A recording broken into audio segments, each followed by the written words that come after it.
Hello friends, welcome to our Sonia and Family channel.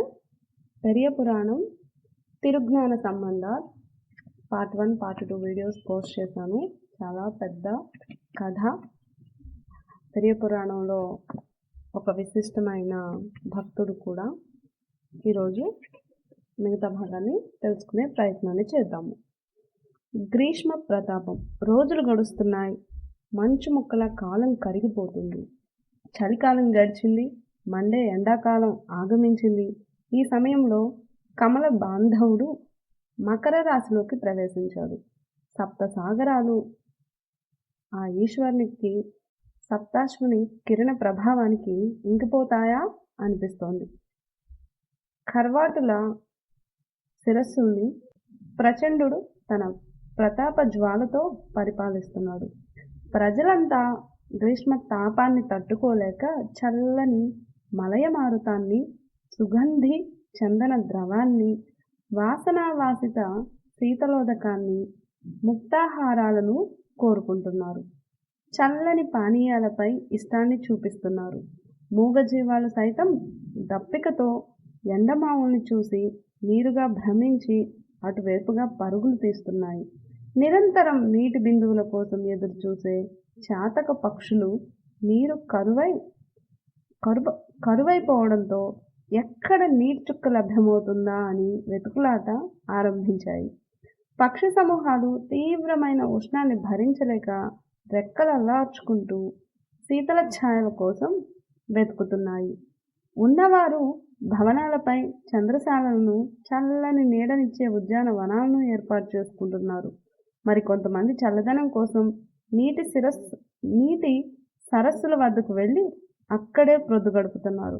సూర్య వేడిమి అధికం కావడంతో నెమళ్ళు నాట్యం చేయడమే మర్చిపోయాయి. తుమ్మెదల రోద వినిపించడం లేదు. కోకిలమ్మలు లేత వగరు చివుళ్లను మెక్కి చేదుగా కూస్తున్నాయి. పావురాలు తమ గూళ్లను వీడి బయటకు వచ్చేందుకు భయపడుతున్నాయి. ఈ విధంగా మార్తాండు చెలరేగిపోతూ నేల మీద సమస్త జీవులను భయపెట్టేస్తున్నాడు. అయితే కైలాసపతి కరుణా కటాక్షాలతో శివభూత గణాలైన సంబంధ తదితరులను మాత్రం భాస్కరుడు బాధించడం లేదు.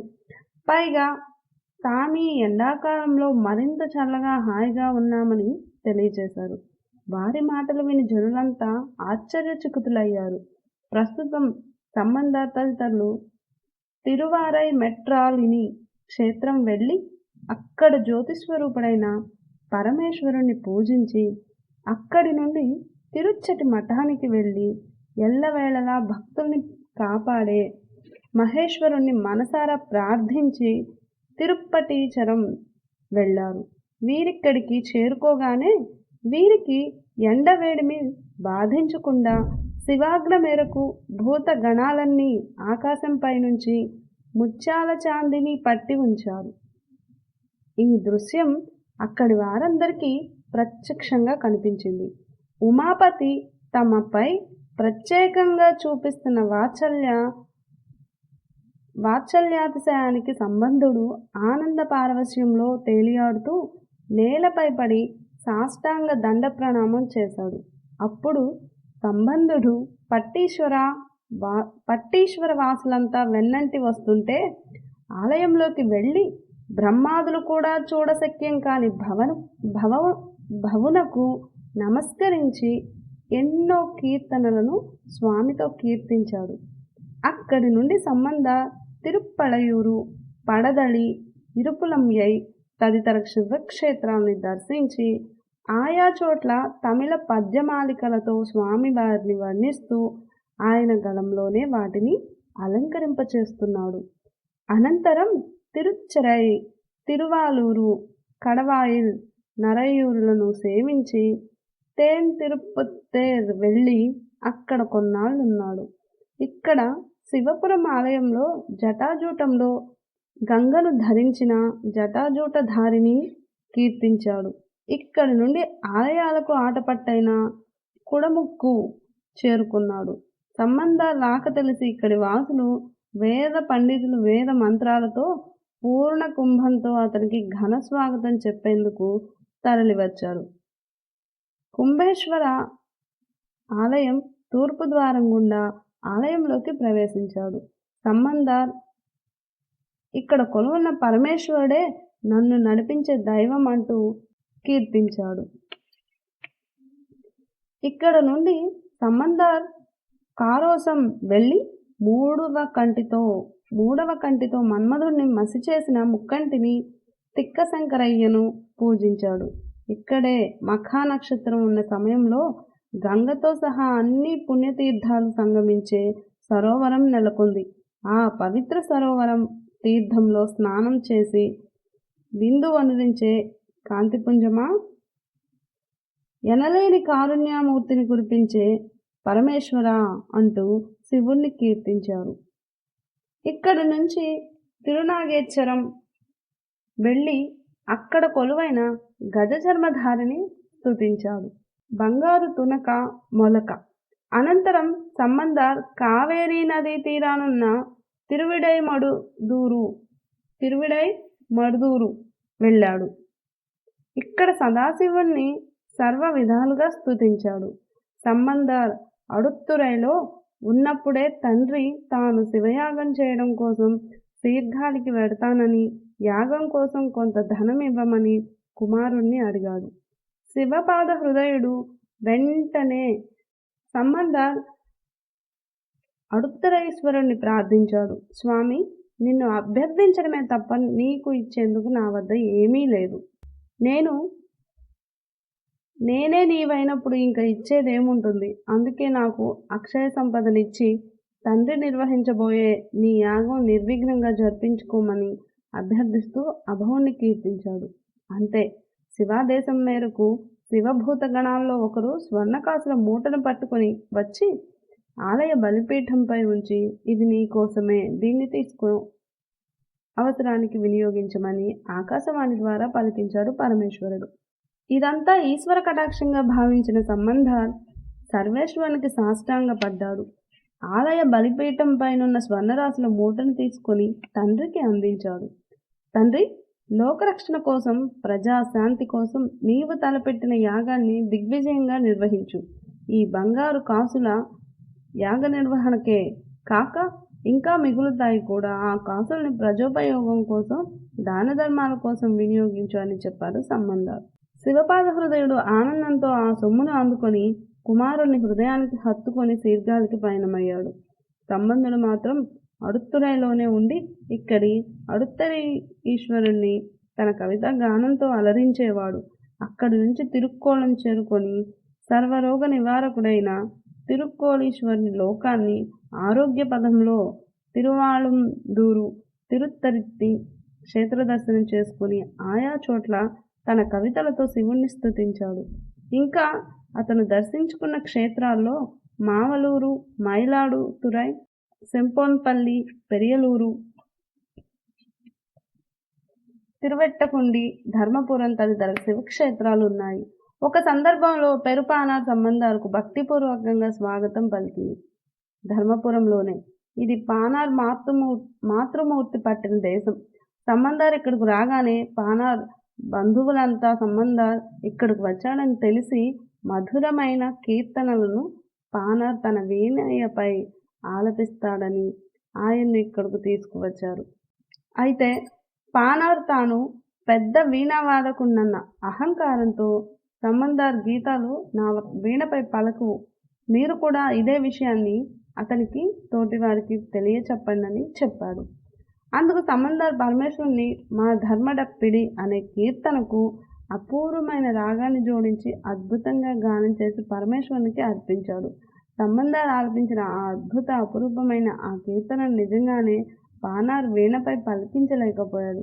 దాంతో అతనిలోని అహంకారమంతా అణిగిపోయింది. పరమభక్తుడైన సంబంధార్ పాడే గీతాలను తాను తక్కువ అంచనా వేసి నేనే పెద్ద విద్వాంసునని విర్రవీగానని, సర్వేశునిపై అల్లిన గీతమాలికలను నేనే వాయించగలనన్న అహం నన్ను కమ్మేసిందని పశ్చాత్తాపంతో కుమిలిపోతూ ఇక నుంచి నేను వీణ వాయించను అని శపథం చేసి ఆ వీణియను విరిచేయబోయాడు. వెంటనే సంబంధార్ పానార్ను ఓదారుస్తూ, అయ్యా, తమరి సంగీతంలో తిరుగులేని విద్వాంసులే, అయితే అసలు సంగీత స్రష్ట అక్షరకర్త అయిన సర్వేశ్వరుని ముందు మనమంతా మూగవారితో సమానమే. అందులోనూ దైవదత్తమైన కీర్తనలను సాధారణ వాయిద్యాలు అందుకోలేవు. అందుకే భక్తి తన్మయత్వంలో నేను ఆలపించిన నా గీతాన్ని వాయించలేకపోయారు. కాబట్టి మీరు ఇంతకు ముందు మాదిరే మీకు సాధ్యమైన గీతాలను మాత్రమే మీ వీణయపై వాయించుకుంటూ ఉండండి. మీ వీణ పాడు చేయడం పరమేశ్వరునికి ఇష్టం ఉండదు. కాబట్టి మీ వీణ మీరే తీసుకోండి అంటూ సవినయంగా వీణను పానార్కు అందించాడు సంబందారు. అందుకు సిగ్గుతో సంబందారుకు నమస్కరించి ఆ మహాభక్తుని చేతి మీదుగా తన సంగీత సాధనమైన వీణను అందుకున్నాడు పానార్. అనంతరం సంబందార్ భక్తజనంతో కలిసి ఇతర పుణ్యక్షేత్రాలను సందర్శించుకుంటూ తిరునల్లూరు చేరుకున్నాడు. ఇక్కడి కొల్లూరు నదీ తీర వాసులంతా సంబందార్కు స్వాగత సత్కారాలతో ఆహ్వానించారు.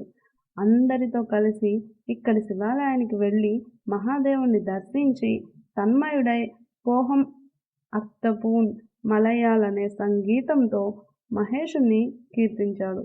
ఈ విధంగా మహేషుని వర్ణిస్తూ పాడిన గీతాన్ని నీ వీణపై వాయించమని పానార్ను కోరాడు సంబందార్.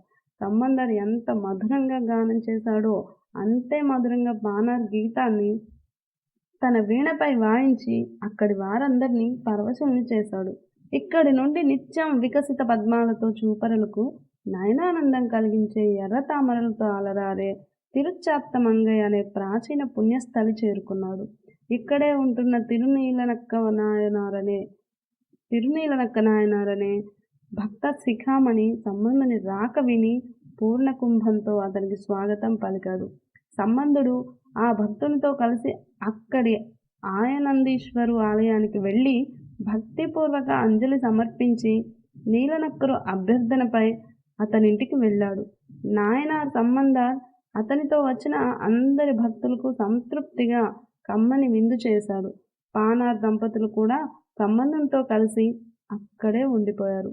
ఉషోదయం కాగానే లేచి కాలకృత్యాలు తీర్చుకొని సంబంధుడు ఆలయానికి వెళ్ళి నీలనక్కని సేవా నిరతిని అతని గొప్పతనాన్ని పొగుడుతూ కొండగోగు పువ్వులు ధరించిన పరమేశ్వర అంటూ ఒక పత్తికాన్ని ఆలపించాడు. నీలనక్కర్ని ప్రార్థన మన్నించి అతని ఇంటిలో కొన్ని రోజులున్న అనంతరం పరమేశ్వరుడు భక్తుల అనుమతిని తీసుకొని వేద పండితులకు ఆవాసమైన తిరునాహైక్కారోనమనే పట్టణానికి వెళ్ళాడు. అక్కడ నెలకొన్న ఈశ్వరుణ్ణి దర్శించి అక్కడి నుంచి సముద్రయానం ద్వారా నాగపట్టణాన్ని చేరుకున్నాడు. అక్కడి నాగేశ్వరుని స్తుతించి నీలోత్పలాలకు ఆలవాలమైన తిరుకీలవేలూరు తదితర క్షేత్రాలు దర్శించి అక్కడి నుంచి తిరుచంగాట్టంగుడి చేరుకున్నాడు. ఇక్కడుండే చిరుతొండనంబి అనే శివభక్తుడు జ్ఞాన సంబంధుని రాక విని ఆనందపరవశుడై తన ఊరికి విచ్చేయవలసిందిగా సంబంధాలను అభ్యర్థించాడు. చిరుతొండని అభ్యర్థనను అంగీకరించి సంబంధుడు అతనితో గణపతీశ్వర ఆలయానికి చేరుకున్నాడు. చిరుతొండడు పల్లవరాజు కోరిక మేరకు అతని వద్ద సేనాధిపతిగా పనిచేస్తున్నాడు. అయినప్పటికీ సాధారణమైన జీవితం వైపే ఆసక్తి కనబరిచేవాడు. అందుకే విలాసవంతమైన సుఖవంతమైన జీవితాన్ని త్యజించి గణపతీశ్వరుని ఆలయంలోనే భిక్షమెత్తుకుంటూ జీవనం సాగిస్తున్నాడు.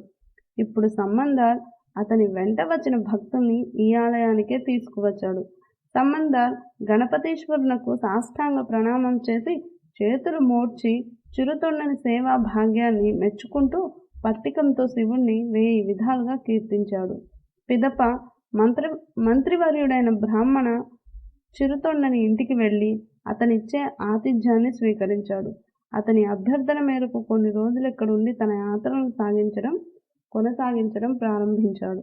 యాత్రలో భాగంగా సంబంధుడు తిరుచంగాట్టంగుడి నుండి తిరుమగలూరు వెళ్ళాడు. ఇక్కడ నెలకొన్న మాణిక్యవ సైనుని ఆలయానికి వెళ్ళి చంద్రశేఖరుని తన పద్యమాలికల ద్వారా శ్లాఘించాడు. ఇక్కడే కొన్ని రోజులు ఉండాలనుకున్నాడు సంబందార్ ఇక్కడ ఉన్న సమయంలోనే ఒక సంఘటన జరిగింది. ఆ అద్భుతం ఒక దురదృష్టవంతురాలికి మాంగళ్య భాగ్యాన్ని కలిగిస్తుందని అప్పుడు తెలియదు. శివపూజలో రోజులు తెలియడం లేదు. సంబంధాలకు. ఒకరోజు ఒక వైశ్యకుల యువకుడు అదే కులానికి చెందిన మరో యువతిని తీసుకొని ఆ రాత్రి ఆలయ సమీపంలోనున్న మఠంలో నిద్రిస్తున్నాడు. ఆ అర్ధరాత్రి అయిపోయింది. అంతా గాఢ నిద్రా పరవశులై ఉన్నారు. ఈ క్షణాలే ఆ యువతి పాలిటి విషమయమయ్యాయి. విధి వక్రించింది. దాంతో కాలనాగు రూపంలో అక్కడికి చేరి వైశ్య యువకుణ్ణి కాటేసింది. క్షణాల్లో విషం శరీరమంతా వ్యాపించింది. చివరి ఘడియలు సమీపించాయని ఆ యువకుడు గట్టిగా మూలుగుతుండడంతో వైశ్య యువతి మేలుకొని భర్త దురవస్థను చూసి బోరున విలపిస్తోంది. దగ్గరలో ఎవ్వరూ కాపాడేవారు కూడా లేరు. ఆమె ఏడుపు విని అక్కడ నిద్రిస్తున్న వారు లేచి పాము కాటుకు గురైన యువకుడిని కాపాడేందుకు అప్పటికప్పుడు పాము మంత్రగాలను పిలిపించారు. అప్పటికే పాము విషం శరీరమంతా వ్యాపించడంతో ఫలితం కనిపించలేదు. ఆ యువకుడు అంతటితో అసువులు కోల్పోయాడు. నిస్సహాయురాలైన ఆ యువతి లలామ కన్నీరు మున్నీరై విలపిస్తోంది. కన్నవారిని విడిచి నిన్నే నమ్ముకొని నీతో ఇలా వచ్చేశాను. ఇప్పుడు విధి పాముకాటు రూపంలో నిన్ను నా నుండి దూరం చేసింది. ఈ స్థితిలో నేనేమి చెయ్యాలి? నాకింక దిక్కు ఎవరు? అయ్యో అంటూ దుఃఖిస్తూ ఎదురుగా కనిపిస్తున్న ఆలయం వైపు చూస్తూ, ఈశ్వర, దిక్కులేని వారికి నీవే దిక్కంటారు. మృత్యుంజయ, సురాసురులు అమృతం కోసం పాలసంద్రాన్ని చిలుకుతున్నప్పుడు ప్రభవించిన కాలకూట విషాన్ని మారు ఆలోచించకుండా మింగి లోకాన్ని రక్షించావు. నాగాభరణ, బ్రహ్మాదులేని మాయ తెలియలేదు. నీ కోపాగ్నిలో భస్మమైన మగణ్ణి చూసి ఈ వైధవ్య జీవితాన్ని భరింపలేనంటూ విలపిస్తూ నిన్ను శరణన్న రతీదేవి దుఃఖాన్ని బాపేందుకు పూనుకొని మన్మధుడిని బతికించిన కారుణ్యమూర్తివి నువ్వు. మార్కండేయుని ప్రాణాన్ని తీసుకువెళ్లేందుకు వచ్చిన యముణ్ణి కాలదన్ని మరి కాచి రక్షించిన కరుణా సముద్రుడవు. ఈ దీనురాల్ని కరుణించలేవా, కాపాడలేవా అంటూ మృత్యుంజయుణ్ణి వేడుకుందా వేశ్య వనిత. ఈ వనితా విలాపం ఉదయాన్నే ఆలయానికి వెళ్లే సంబంధిని చెవిన పడింది. దాంతో ఎవరి వనిత, ఎందుకు రోధిస్తుంది అని సంబంధుడు అడిగి తెలుసుకొని మఠానికి వచ్చి విలపిస్తున్న కన్యామణిని చూశాడు. ఈమె భయంతో ఏడుస్తూ ఉంది. ఈమెను హక్కున చేర్చుకుని ఆదరించేవారెవరు? అయ్యయ్యో అని బాధపడుతూ, కన్యక, ఏమైంది? ఎందుకు ఇలా రోధిస్తున్నావు? నీ దుఃఖానికి కారణం చెప్పు అన్నాడు సంబంధ. వైశ్యకన్య కన్నీటితోనే ఆ శీర్ఘాళి పుణ్యపదమైన బాలునికి మొక్కి, అయ్యా, నేను పుట్టింది వైపూరు. ఆ ఊరి వైశ్యులకు నాయకుడైన దామనుడు నా తండ్రి. ప్రస్తుతం మరణించిన యువకుడు నా తండ్రికి మేనల్లుడు. మేము మొత్తం 7 అక్కచెల్లెళ్ళం. ఇందులో మా పెద్దక్కయ్యను ఇతనికిచ్చి పెళ్లి చేస్తానని మాటిచ్చి ధనాశాపరుడైన నా తండ్రి మరొకరికిచ్చి వివాహం చేసి ఎక్కువ ధనాన్ని తీసుకున్నాడు. ఇలాగే అందరినీ వేరే వారికి ఇచ్చివేశాడు. ఇక నేను మిగిలాను. మా తండ్రి చర్యకు ఇతడెంతగానో బాధపడేవాడు. దాంతో ఇతన్ని నేనే పరిణయం చేసుకుందామని భావించి తల్లిదండ్రులకు చెప్పకుండా ఇతనితో వచ్చేశాను. అయితే నా దురదృష్టవశాత్తు ఇప్పుడు ఇతనిలా పాము కాటుకు గురై ఇతను మరణించాడు. నడిసంద్రంలో నామమాదిరైపోయాను. ఈ విషవలయంలో గరళకంఠుడు పంపిన ఆత్మ బంధువులా మీరు వచ్చారు. రక్షించండని వేడుకుందా వైశ్య వనితారత్నం. ఆమె దీనాలాపాలకు ద్రవించిన హృదయంతో సంబంధుడు పరమేశ్వరుని స్మరించి, ఆర్తార్తిహర, జటాధర, జగన్మాతృస్వరూప, భస్మోద్ధులిత దేహ, త్రిపురాంతక నీలకంఠ, ఈ కన్యకి లాంటి దుఃఖాన్ని కల్పించడం అన్యాయం అంటూ తడయా ఎనుమాల్ అనే పదిహంతో ఈశ్వరుణ్ణి స్తుతించాడు.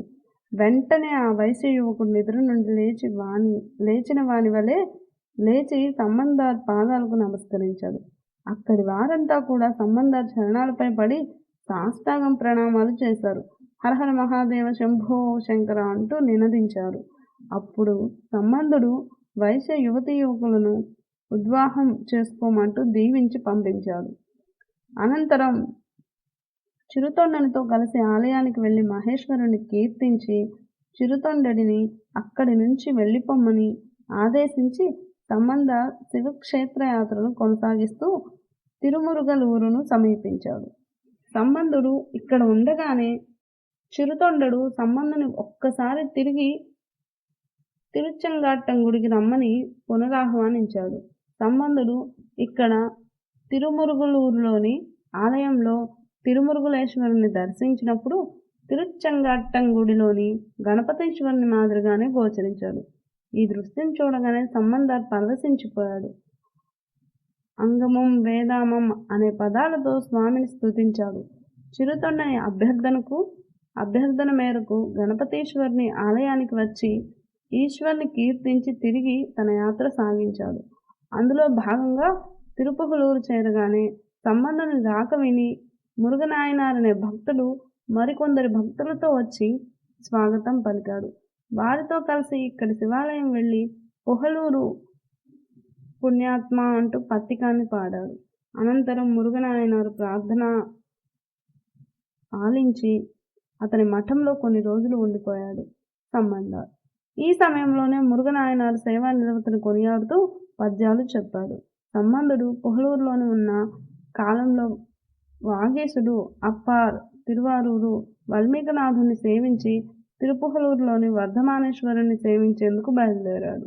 ఈ శుభవార్త విన్న సంబంధుడు తోటి భక్తులతో కలిసి అతనికి ఎదురు వెళ్ళాడు. ఇద్దరు శివభక్తులు ప్రేమాతిశయంతో చేతులు కలుపుకున్నారు. వారి మనసులు మౌనంగా ఎన్నో భక్తి ఊసులాడుకున్నాయి. సౌహార్ద్రతతో ఒకరి క్షేమాన్ని ఒకరు అడిగి తెలుసుకున్నారు. అంత సంబంధుడు, అప్పా, నిన్నిక్కడ చూసే భాగ్యం కలిగింది. నీవు తిరువారూరులో ఈశ్వర సేవను ఎలా చేశావని వినమ్రంగా అడిగాడు. అందుకు అప్ప తన స్వీయ కవితాధారతో అక్కడ జరిగిన ఆర్ద్రోత్సవాన్ని కళ్ళకు కట్టినట్టు వర్ణించాడు. అది విన్నంతనే, అప్ప, నాకు అక్కడికి వెళ్ళాలని కోరిక కలుగుతోంది. నేనక్కడి శివుణ్ణి సేవించి వస్తానంటూ వెంటనే అక్కడి నుంచి తిరువారూరుకు బయలుదేరాడు సంబంధార్. వాగీసుడు సంబంధుడిని ఎంతో మర్యాదపూర్వకంగా వీడ్కోలు చెప్పి ఇక్కడే పొహలీరు వర్ధమానేశ్వరుని సేవించుకుంటూ ఉండిపోయాడు. ఇక సంబంధుడు పూలు పళ్ళు గల పచ్చని తరువుల మార్గం గుండా పయనిస్తూ తిరువేర్కుడి వీరస్థలం వెళ్ళి అక్కడ ఈశునికి మొక్కి పద్యమాలిక అర్పించి అక్కడి నుండి పనస మామిడి తోటలను చూసుకుంటూ తిరువారూరి స్వామిని చేరుకుంటానని తీయగా పాడుకుంటూ తిరువారూరు సమీపించాడు. సూర్యమండలాన్ని అంటుకునే విధంలా ఉన్న పతాకాలతో విలసిల్లే ఆ స్వర్ణపురిని తిలకించి తనువు మరచి ఆసువుగా కవితలల్లాడు సంబంధార్. నగర సరిహద్దు చేరగానే ముత్యాల పల్లకి దిగి దోసలి నిండా పూలు తీసుకొని ఆ పవిత్ర భూమికి నమస్కరిస్తూ నేలపై చల్లాడు. మనసు నిర్మలమైన అంటూ పదిహాన్ని పాడి సాగిలపడ్డాడు సంబంధార్. సంబంధార్ వస్తున్నాడన్న విషయం తెలిసి తిరువారూరు పౌరులు నగరాన్ని అలంకరించారు. వీధులందు పునుగు కస్తూరి కళ్ళాపు చల్లారు. వెదచల్లిన పుష్ప మకరందంతో నేలపై బురద పేరుకుపోవడంతో పుష్పాల్లోని పుప్పొడి ఆ వీధంతా వ్యాపించింది. ఇళ్లపై పతాకాలు ఎగురుతున్నాయి. సాయం సంధ్యవేళ రత్నదీపికలు నీలమణి కాంతులతో కూడి పూల పందిళ్లపై కపిలవర్ణంలో మెరుస్తున్నాయి. మంగళవాద్య ధ్వనులు మేఘ గర్జనలను ధిక్కరిస్తున్నాయి. ఇలా నగరమంతా అలంకరించి భక్తులందరూ సంబంధునికి మొక్కుతూ స్వాగతం పలికారు. సంబంధుడు వారికి మొక్కుతూ సుందరేశ, కాలాంతక, సర్వవ్యాపి అని పాడుతూ నగర ప్రవేశం చేశాడు. నగరంలోని ముత్తైదువులు సంబంధునిపై పూలు పెళ్ళాలు చల్లి మంగళహారతులిచ్చారు. వీరి స్వాగతాన్ని అందుకొని సంబంధుడు ఆలయానికి వెళ్ళి అక్కడి వాల్మీకనాథునికి నమస్కరించి రాగ సుధారసం వెళ్ళి విరిసేలా దేవదేవుణ్ణి కీర్తించాడు. ఇక్కడ ఒక మఠంలో సంబంధార్ విడిది చేసి ఇక్కడే కొన్నాళ్ళు ఉండిపోయాడు. ఇక్కడికి దగ్గరలోనున్న కోయలిది, పనయూరు తదితర క్షేత్రాల్ని సందర్శించి ఆయా దైవాలను తనదైన శైలిలో కీర్తించాడు. ఒకనాడు శ్రీ విభూతే నీకు అలంకారం తిరునీరే అనే పత్రికాన్ని పాడి పరమేశ్వరుణ్ణి పరవశింపచేసి ఇక్కడి నుంచి స్వామి అనుమతి తీసుకొని బయలుదేరి తీరుస్పవయూరును సేవించి పుహలూరుకు పయనమయ్యాడు. తమను ధన్యుల్ని చేసే సంబంధుడు వస్తున్నాడంటూ వాగీశుడు మురుగనాయనారు తదితర భక్తులు వెంటరాగా ఎదురు వెళ్ళాడు. సంబంధుడు భక్తులతో కలిసి మురుగనాయనారు మఠంలో బస చేశాడు. నీలనక్క నాయనారు, చిరుతొండెడు, పుహలూరు వచ్చి సంబంధునితో శివ సేవ మహిమల గురించి చర్చించుకుంటూ అతని దివ్య బోధల్ని ఆకలింపు చేసుకుంటూ ఆనందిస్తున్నారు. వారికెన్నెన్నో శివ పూజల విధానాల గురించి, ధ్యాన సమాధి నిష్ఠా నియమాల గురించి సంబంధుడు వివరిస్తుండేవాడు. ఇక్కడే కొంతకాలం భక్తులతో గడిపి నీలనక్క నాయనారు, చిరుతొండ నాయనార్లను తమ తమ స్వస్థలాలకు వెళ్ళమని ఆదేశించాడు సంబంధుడు. అనంతరం అప్పారుతో కలిసి క్షేత్రయాత్ర సాగించాడు. సంబంధ వాగీసులిద్దరూ నడిచి వెళ్తుండగా వారి వెనకే పల్లకి వస్తుంది. అలా కొంత దూరం వెళ్ళిన తర్వాత వాగీసుడు శివానుగ్రహ పల్లకీని ఎక్కకుండా నడిచి రావడం సమంజసం కాదని చెప్పాడు. అందుకు సంబంధుడు చంద్రకళాధరుని ఆజ్ఞ ఇదే అయితే అలాగే. అయితే శివభక్తులు ఎక్కడ ఉంటే అక్కడికి నేను చేరుకుంటాను. వారెలా చెబితే అలా నడుచుకుంటానంటూ పల్లకి ఎక్కాడు. వాగీసుడు నవ్వుతూ సరే అలానే చేయండంటూ పలికి సంబంధంతో కలిసి తిరువంబరు చేరుకున్నాడు. అక్కడి ఆలయానికి వాగీసునితో లోనికి వెళ్ళి శివునికి నమస్కరించి ఇక్కడే కొన్నాళ్ళు ఉన్నారు. ఇక్కడ వీరు 6 కాలాల్లోనూ ఈశ్వర పూజ చేస్తూ భక్తి పార్వశ్యంలో తేలియాడుతుండేవారు. ఇక్కడ నుండి తిరుక్కడయూరు వెళ్ళారు. సంబంధుడు తన ఊరికే వస్తున్నాడని తెలిసి కుంగిలికలైన నాయనారు భక్తులతో ఎదురొచ్చి నమస్కరించి తీసుకువెళ్ళాడు.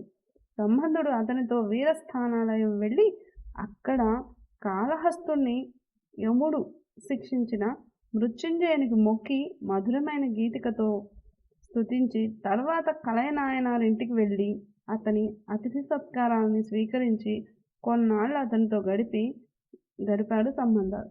అనంతరం అక్కడి నుండి పయనమై వాగీస కలయనాయనార్లు వెంటరాగా తోమాడం తిరుమాయచ్చూరులను దర్శించి తిరువీళ్ళిమిళ్ళలై అనే క్షేత్రాన్ని చేరుకున్నాడు. వీళ్ళిమిళ్ళలై వాసులైన శ్రోత్రియ బ్రాహ్మణులు నగరవాసులు పురాన్ని వైభవోపేతంగా అలంకరించి పూర్ణ కుంభాన్ని పట్టుకొని వేదఘోషలతో ఎదురువచ్చారు. వారందరినీ చూసిన సంబంధుడు వెంటనే పల్లకి దిగి వారికి మొక్కాడు. వారంతా ఆ ఆజ్ఞ శిశువునకు తిరిగి ప్రమాణాలు ఆచరించారు. ఆ గ్రాణ శిశువునికి తిరిగి ప్రణామాలు ఆచరించారు.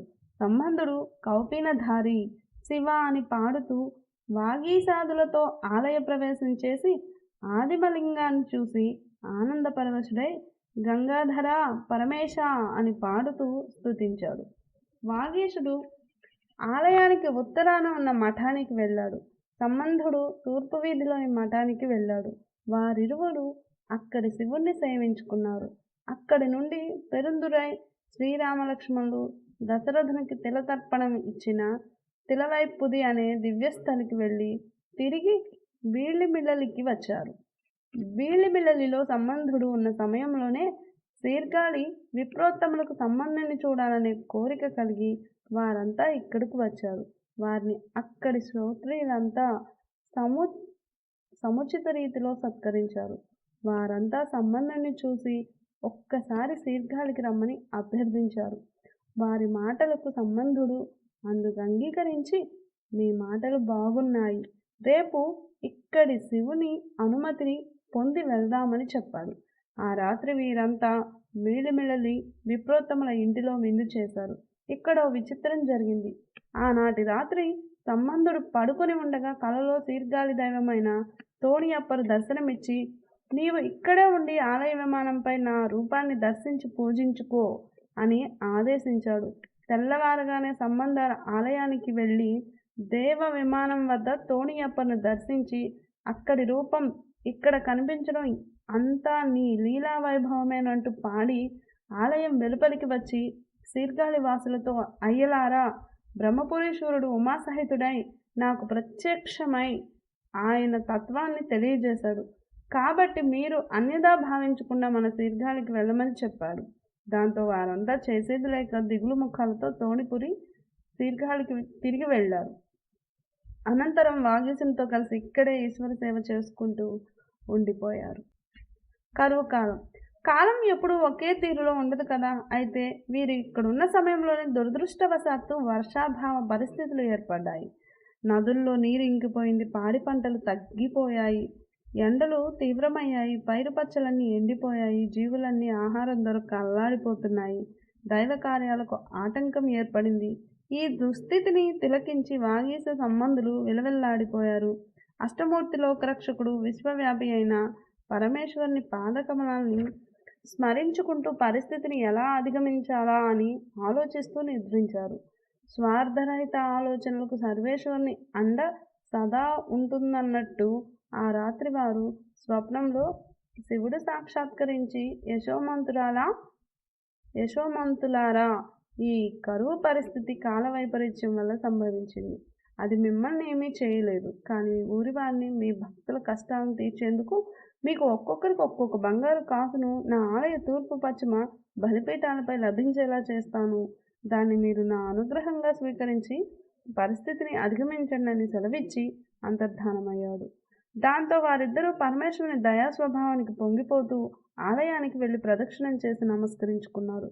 సంబంధారులు కలలో కరుణాకరుడు ప్రకటించినట్టు తూర్పు పశ్చిమ బలిపీఠాలపై ఒక్కో బంగారు కాసు చొప్పున ఇద్దరికి చెరో బంగారు కాసు కనిపించింది. సంబంధ వాగీసులిద్దరూ వాటిని స్వీకరించి మఠానికి వెళ్ళి ఊరి వారితోనూ భక్తులతోనూ ఇక్కడ అందరికీ ఉచితంగా ఆహారం పెడతామంటూ చాటింపు వేయించారు.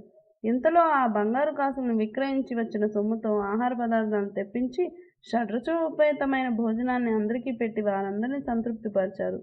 వాగీసుడు తన మఠంలోకి వచ్చిన వారికి మధ్యాహ్నానికి ముందే ఆహారం సమర్పించేవాడు. సంబంధుని మఠంలో మాత్రం మధ్యాహ్నం దాటితే కానీ వంటలయ్యేవి కావు. ఇది ఏమి వింత అని సంబంధుడు విచారించేవాడు. నేను చేసే విధిలో ఏదైనా లోపముందా, ఇలా జరుగుతోందని తాను బంగారు కాసు విక్రయించిన వారిని ప్రశ్నించాడు. అప్పుడు వణిక్ ప్రముఖులు, మీరు అమ్మే బంగారు కాసులో బంగారం పాలు బాగా తక్కువగా ఉండడం వల్ల సొమ్ము తక్కువ వస్తుందని సమాధానమిచ్చారు. అందువల్లే తక్కువ ధనంతో ఆహార పదార్థాలు తెచ్చి వంట వండుతుండడం వల్ల ఆలస్యం అవుతుందని తెలిసింది. వాగీసుని బంగారు కాసును అచ్చమైన మేలిం బంగారు కాసని, సంబంధుని కాసు వన్నె తక్కువ బంగారం కాసని తేలింది. మా ఇద్దరి మధ్య ఇంతటి భేదం చూపిస్తావా పరమేశ్వరా? రెండూ నీవిచ్చినవే, నీ ప్రసాదంలోనే ఇంతటి వ్యత్యాసమా అంటూ సంబంధుడు శివుని వద్ద వాపోయాడు.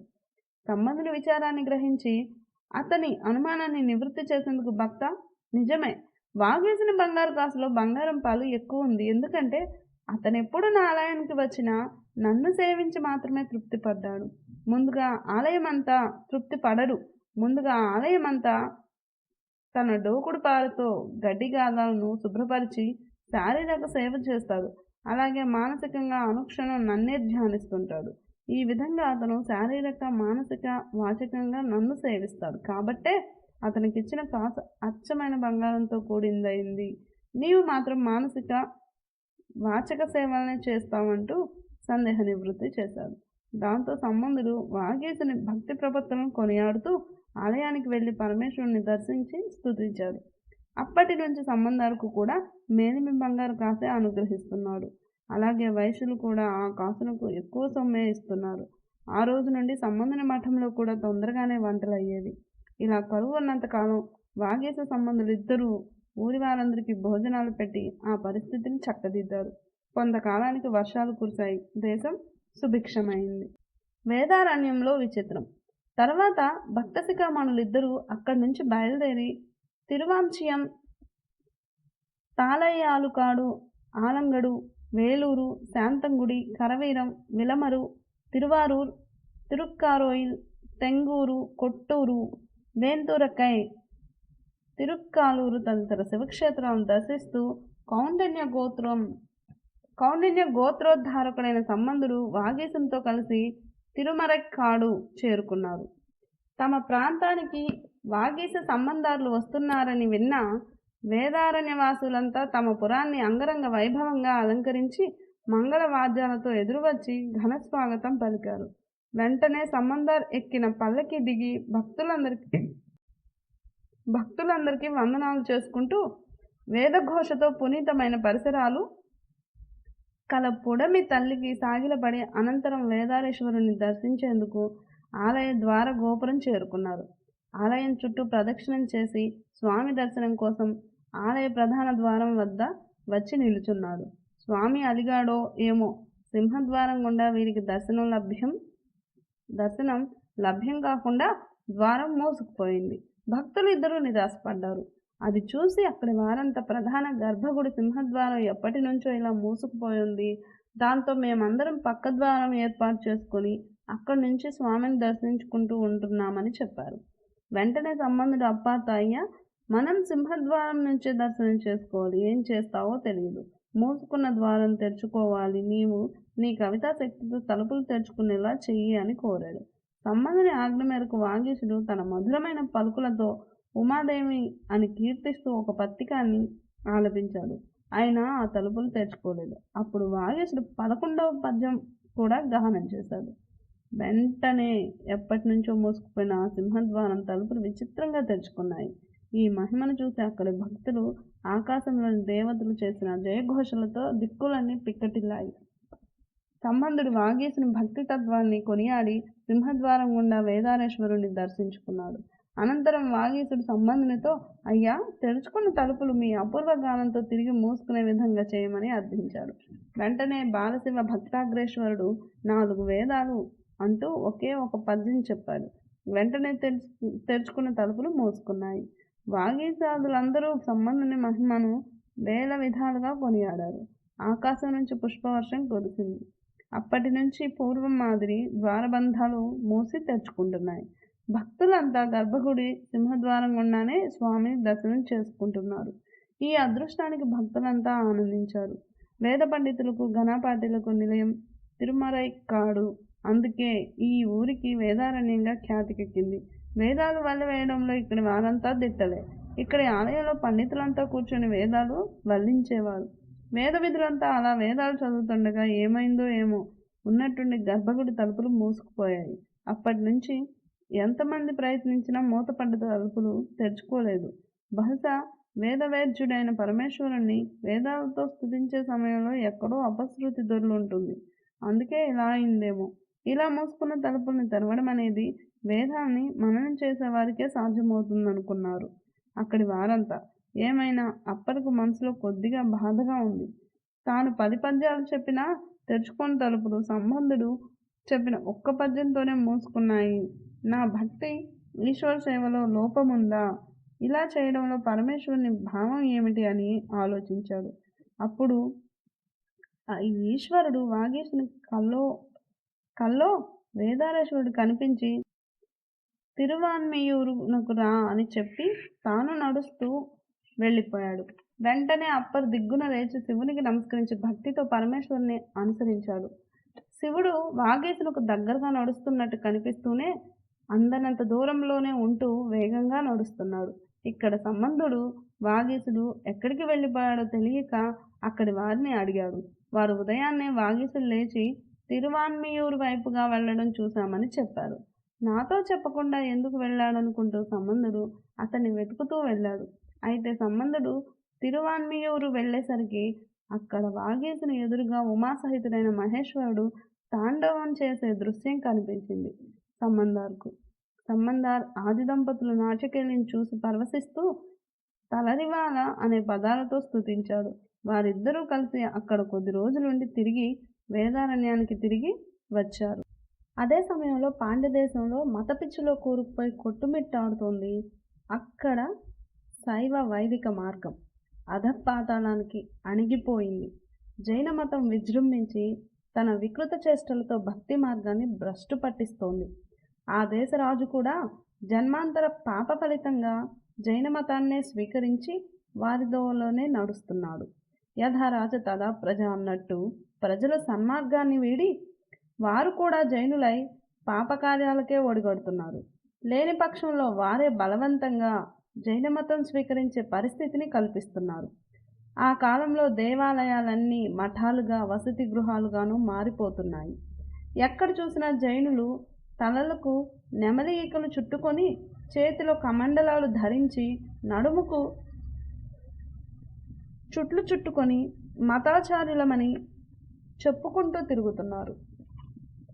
దేశంలో ఎక్కడా మచ్చుకైనా శైవులు కనిపించడం లేదు. అయితే అదృష్టవశాత్తు మహారాజు భార్య మంగయక్కరసి మహామంత్రి కులచ్చిరయారు మాత్రం జైనమతం స్వీకరించకుండా శైవులుగానే ఉండిపోయారు. దేశానికి పట్టిన ఈ దుస్థితిని తలుచుకుంటూ దీన్ని ఎలా కాపాడుకోవాలో తెలియక ఈ పరిస్థితిని చక్కదిద్దే ఉద్ధారకుని కోసం చకోరంలా ఎదురుచూస్తున్నారు. వీరి ఆలోచన ఫలించబోతుందేమో, లేదా వీరి ఆవేదన పరమేశ్వరుడు విన్నాడేమో. లోకాన్ని సన్మార్గంలో పెట్టేందుకు, శైవాన్ని ప్రబోధించేందుకు నడుం కట్టుకున్న ఒక మహానుభావుడు ఇలా వేదారణ్యంలో ఉన్నాడని వారు తెలుసుకున్నారు. ఆ విషయం తెలియడంతోనే హేమంతంలో వాడిపోయిన తామరలు గ్రీష్మంలో విరిసినట్టు వారి ముఖార విందాలు విప్పారాయి. వెంటనే వారు అతన్ని చూడాలనుకున్నారు. ఆంతరంగికులైన వారిని పిలిచి, తక్షణమే మీరు వేదారణ్యానికి వెళ్ళి అక్కడ సంబంధార్ అనే మహానుభావుడు ఉంటాడు, ఆయన్ను కలిసి ఇక్కడి దుస్థితిని అంతా కళ్ళకు కట్టినట్టు చెప్పండి అని ఆజ్ఞాపించి పంపించారు.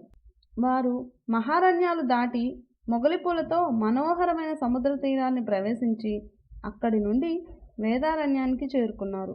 అక్కడి సంబంధుని మకాన్ చేసిన మఠానికి వెళ్ళి, అయ్యా, మేము శివదాసులైన పాండ్యదేశపు మహారాణి మహామంత్రి పంపుతో మీ వద్దకు వచ్చామని తెలియజేశారు. వారు చెప్పింది విని సంబంధుడు, మీ రాణి మంత్రి క్షేమమే కదా అని అడిగాడు. అయ్యా, వారిద్దరూ క్షేమమే, కానీ దేశంలోని ప్రజలంతా జైనులైపోయారు. రాజు వారి మాయలకు లొంగిపోయాడు. ఈ పరిస్థితిలో మీరు అక్కడికి వచ్చి కపట జైనుల్ని తరిమి కొట్టకపోతే అక్కడి ప్రజలంతా నశించడం ఖాయం. అందుకే ఈ పరిస్థితిని మీకు వివరించమని మా రాణి ఆదేశంతో ఇక్కడికి వచ్చామని చెప్పారు. తిరిగి వారే ఒకవేళ మీకు రావడం కుదరదని పక్షంలో రాజును జనుల్ని మార్చేందుకు ఏదైనా విభూతిని కల్పించండి వేడుకున్నారు. వారు చెప్పిందంతా విని సంబంధుడు వారికి ఓదార్పు సలిపాడు. అనంతరం సంబంధుడు వాగీశంతో ఆలయానికి వెళ్ళి స్వామిని దర్శించి పాండ్యదేశ దుస్థితిని తెలియజేసి రాణి మంత్రుల విన్నపాలను కూడా చెప్పి తానిప్పుడు పాండ్యదేశానికి వెళ్ళదలుచుకున్నట్లు వాగీశునితో చెప్పాడు. అందుకు వాగీశుని, నాయన, జైనులు కపటులు కుతంత్రాలు చేయడంలో నేర్పర్లు.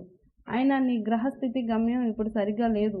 ఈ సమయంలో నీవు పాండ్యదేశం వెళ్ళడం అంత మంచిది కాదని వారించాడు. అంతా విన్న సంబంధుడు మనసులో శివుణ్ణి తలుచుకుంటూ, అర్ధనారీశ్వర, నీలకంఠ, వీణాగాన ప్రియ, గంగాధర, చంద్రకళాధర అని ఆది, సోమ, మంగళ, బుధ, గురు, శనివారాలు, రాహుకేతువులు అసలు ఈ గ్రహ గమనమే నీ ఆధీనంలో ఉంటూ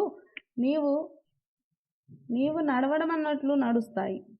అలాంటివి ఇవన్నీ నీకు దాసానుదాసులైన వారిని ఏం చేయగలవు అంటూ ఒక పత్రికాన్ని ఆలపించాడు. ఆ గీతాన్ని విన్న వాగీశుడు పాండ్యదేశం వెళ్లేందుకు అంగీకరించాడు. అయితే తాను కూడా వస్తానని అన్నాడు. అందుకు సంబంధుడు వారిస్తూ, అయ్యా, గ్రహగమనాన్ని శాసించే కాలాతీతుడైన కాలమహాపురుషుడు ఈశ్వరుడు. అలాంటి ఆయన అభయనీడలో ఉన్న శివభక్తులను ఏ గ్రహగమనము ఏమీ చేయలేదని నిరూపించేందుకే నేను అక్కడికి వెళ్తున్నాను. మీరు ఈ చోళదేశంలో ఉండడమే న్యాయం అని శివునిపై ఎంతో విశ్వాసంతో అన్నాడు సంబంధార్. అందుకు అంగీకరిస్తూ వాగీశుడు సంబంధునికి నమస్కరించి కావేరీ తీరం వరకు వచ్చి అక్కడి నుంచి వెనుదిరిగి వచ్చాడు. దాంతో సంబంధార్ ఇతర భక్తులు పాండ్యదేశానికి బయలుదేరారు. సంబంధుడు ముత్యాల పల్లకి ఎక్కగా మిగిలిన వారంతా కాలినడకన బయలుదేరారు. మధ్యలో ఎదురైన తిరువహతియూరు, కాడహార్ కోయిల, కడిక్కుడిమలం, ఇదుంబవనం, తిరువుశాస్తనం తదితర క్షేత్రాలని దర్శించుకుంటూ వేడుతున్నారు. అయితే సంబంధార్ పరమశివుని పాదారవిందాన్ని హృదయంలో ఉంచుకొని పంచాక్షరి జపిస్తూ వైదికుల యాగశాలను పరికించుకుంటూ భక్త బృందాలు చేసే హరహర శంభో మహాదేవ నినాదాలు మిన్నంటుతుంటే శంఖభైరి కాహళాది ధ్వనులతో, ధ్వజపతాకాలతో సంబంధుని ప్రయాణం విజయయాత్రను తలపిస్తోంది. ఈ ప్రకారం సంబంధుడు అనేక దివ్యక్షేత్రాలు దర్శించి సముద్ర తీర మార్గం దాటి కదలి, పనస, పోక తదితర వనాలను చూసుకుంటూ సంతోషిస్తూ సరోవరాలపై నుండి వీచే మలయ సమీరాన్ని ఆస్వాదిస్తూ కర్షక స్త్రీల పాటలు వినుకుంటూ ఉల్లాసభరితంగా యాత్రను సాగిస్తున్నాడు. ఇంకా మార్గంలో ఎదురైన మఠాల్ని కూడా చూసుకుంటూ ఎడారి ప్రాంతాన్ని దాటి దక్షిణ నదుల్ని, జింకల కుదుపులతో నిన్న అడవులను దాటి తిరుక్కోడు కున్హం చేరి శివుణ్ణి మొక్కి స్తుతించి చంద్రమండలాన్ని అంటేలా ఉన్న ప్రహరీలున్న పాండ్యదేశం చేరుకున్నాడు. ముందుగా మధురాపురిని సమీపించాడు. ఇక్కడకు రాగానే పాండ్యదేశంలోని జైనులకు దుశ్శకనాలు గోచరించాయి. జైనులు ఇళ్లపై మతాచారుల మఠాదులపై గుడ్లగూబల గుంపులు గుంపులుగా చేరి కొట్లాడుకుంటున్నాయి. జైనుల చేతుల్లో నుండి నెమలి ఈకల కట్టలు, వారు కట్టుకున్న చాపలు వాటంతటవే ఊడి నేల పడుతున్నాయి. జైనులు ఒకరినొకరు తిట్టుకుంటున్నారు. పర్వతవాసులు పట్టణవాసుల్ని కలిసి తమకు వచ్చిన దుస్వప్నాలను చెప్పి వాళ్లకు ఎదురైన అనుభవాలను చెబుతున్నారు. వీరంతా కలిసి తమ తమ అనుభవాల్ని మహారాజుకు తెలియజెప్పేందుకు రాజు వద్దకు వెళ్లారు. అయితే మహారాణి మహామంత్రికి మాత్రం అన్ని శుభ సంకేతాలే ఎదురవుతున్నాయి. ఈలోగా సంబంధుని కలిసేందుకు వీరు వేదారణ్యానికి పంపిన దూతలు వచ్చి సంబంధుడు వస్తున్నాడన్న వార్తను తెలియజేశారు. పాండ్యరాణి ఇంత మంచి వార్త చెప్పిన వారికి అనేక బహుమతులు సమర్పించారు. అంతలో మంత్రి కులచ్చిరయారు అంతఃపురంలోకి వెళ్ళాడు. మహారాణి ముందు ప్రాంజలిబద్ధుడై నిల్చున్నాడు. అప్పుడు రాణి, మంత్రివర్య, సంబంధుల వారు ఇక్కడకు రాబోతున్నారు. వెంటనే మీరా మహాత్మునకు ఎదురేగి సగౌరవంగా తీసుకురండి అని ఆదేశించింది. మంత్రి రాణి ఆజ్ఞను పాలిస్తూ, అమ్మ, ఇది అందరికీ శుభావాహమే కదా అంటూ సపరివారుడై మధురను వీడి కొంత దూరం వెళ్ళి సంబంధుని రాక కోసం ఎదురు చూస్తున్నాడు.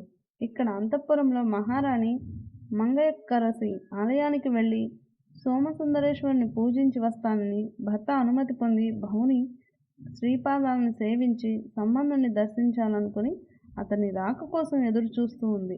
సంబంధుడు శివప్రసాదితమైన మేనాలో బయలుదేరి పున్నమి చంద్రులా భాసిస్తూ మధురకు చేరుకున్నాడు. సంబంధారు రాక విని అక్కడి వారంతా ఆనందించారు. వేద ఘోషలు ఆ పరిసరాలను పునీతం చేస్తున్నాయి. మంగళ ధ్వనులు మిన్నంటాయి. మలయ మారుతాలు మందమందంగా వీస్తున్నాయి. జైనుల పాపకృత్యాన్ని పరిమార్చేందుకు వచ్చిన గంగా ప్రవాహంలా జైనుల అజ్ఞానాంధకారంలో కూరుకుపోయిన పాండ్యదేశానికి ఉద్ధరించేందుకు వచ్చిన విజ్ఞాన జ్యోతిలా పాండ్యదేశం చేరుకున్న సుదీర్ఘ తపఃఫలమా అన్న రీతిలో సంబంధుడు పట్టణ ప్రవేశం చేసే సమయంలో అతనికి పరమశివుడు అనుగ్రహించిన వాద్యాలు పరమత మృగాల్ని వేటాడి సంహరించే శీర్ఘాళి సింహం వచ్చిందని ధ్వనించాయి. ఆ సమయంలో ఎక్కడ చూసినా శివభక్తులే తప్ప ఒక్క జైనాశ్రయుడు కూడా కనిపించలేదు. మంత్రి కులచ్చిరయారు వాద్యఘోషలు విని సంబంధుడు వస్తున్నాడని అక్కడికి వెళ్ళి సంబంధునికి ఘనస్వాగతం ఏర్పాటు సంబంధాలకు గురు పూజ నిర్వహించారు. ఆపై సంబంధాలకు ముందు నడిచే భక్త బృందానికి సాగిలపడి నమస్కరించారు. వినమ్రంగా నిల్చున్నాడు. ఇంతలో సంబంధాలతో వచ్చిన భక్తులు మంత్రివర్యులు వచ్చారని సంబంధులకు తెలియజేశారు. వెంటనే సంబంధుడి పల్లకి దిగి మంత్రి చేతులు పట్టుకుని ఆప్యాయంగా పలకరించాడు. కులచ్చిరయారు సంబంధారు పాదాలకు నమస్కరించాడు. దయార్ద్ర హృదయుడైన సంబంధుడు చోళరాజు పుత్రిక మంగయక్కరసికి, నీకు సదాశివునిపైనున్న భక్తి నిరంతరం కొనసాగుతుంది కదా అని క్షేమ సమాచారాలు అడిగారు సంబంధారు.